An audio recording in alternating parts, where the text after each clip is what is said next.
Seperti yang Anda saksikan tadi bahwa ini adalah survei soal bagaimana indeks kepuasan masyarakat Banten terhadap penanganan COVID-19 di Provinsi Banten.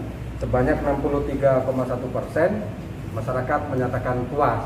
Ini dilihat dari kinerja-kinerja yang misalnya kalau saya lihat mungkin terkait ketika ada pergub soal siapa yang melanggar PSBB dulu gitu kan, PPKM ini mendapat sanksi.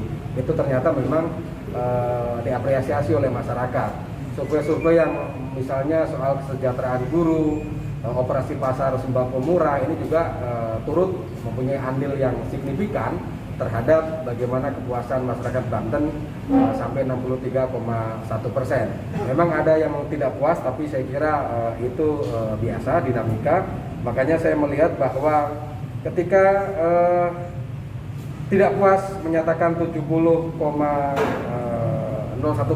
ini juga baik saya kira, karena kan survei ini kan hanya sekitar 5 hari ya. Jadi saya kira ketika mengukur soal 800 responden dari warga Banten, saya kira ini sudah mencukupi dalam metodologi kami yang bersifat wawancara, kuesioner dan lain sebagainya. Makanya saya kira bahwa akhirnya ini bisa menjadi guidance atau petunjuk penting bagi Gubernur Wahidin Halim. Ternyata memang popularitasnya itu lumayan tinggi.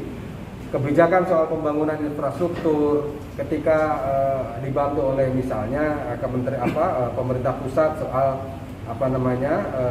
proyek-proyek strategis nasional itu juga tumbuh, meyakinkan warga Banten bahwa ini memang lumayan pencapaian kinerjanya begitu. Pada akhirnya ya 63,1% itu menjadi bagian penting bahwa kepuasan itu ternyata ada. Gitu. Memang ada yang menunjukkan rasa tidak puas ketika misalnya saat COVID itu cari kamar susah, oksigen langka, tetapi kan saya kira tertolong dalam tanda kutip karena kan di daerah yang sama juga seperti itu.